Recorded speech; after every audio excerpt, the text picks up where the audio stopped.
Bonsoir à tous, voici l'essentiel de l'actualité de cette journée.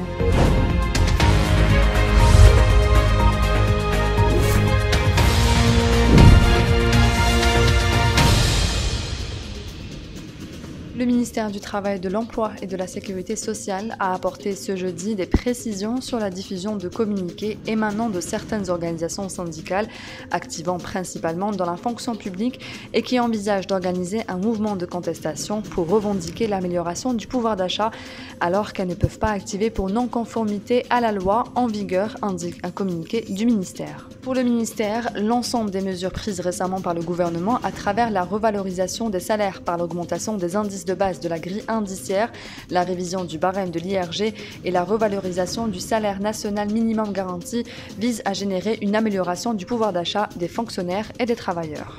Des vents forts continueront de souffler ce jeudi sur les wilayas du littoral centre et est du pays, indique un bulletin météorologique spécial placé au niveau de vigilance orange. Le bulletin concerne Alger, Boumerdes, Tizi Ouzou, Béjaïa, Djidjel, Skikda, Annaba et El Taref, où des vents ouest à nord-ouest souffleront à 60-70 km/h, et ce jusqu'à demain vendredi, précise la même source.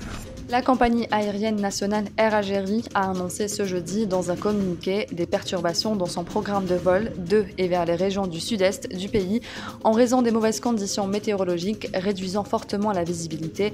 À noter que cette alerte demeure en vigueur jusqu'à l'amélioration des conditions météorologiques, précise le communiqué. La 19e édition du Salon professionnel de la production agroalimentaire Jazzagro se tiendra du 30 mai au 2 juin prochain au Palais des Expositions d'Alger avec une représentation internationale attendue de 70%. Selon les organisateurs du salon, plus de 20 000 professionnels sont attendus dans les secteurs des industries agroalimentaires. À cette occasion, Jazzagro récompensera pour la première fois à travers le concours Jazz Innov les meilleurs équipements produits et services innovants dans le domaine de l'agroalimentaire. Les avions de guerre d'occupation ont bombardé tôt ce matin plusieurs sites dans la bande de Gaza assiégée, rapporte l'agence palestinienne Wafa.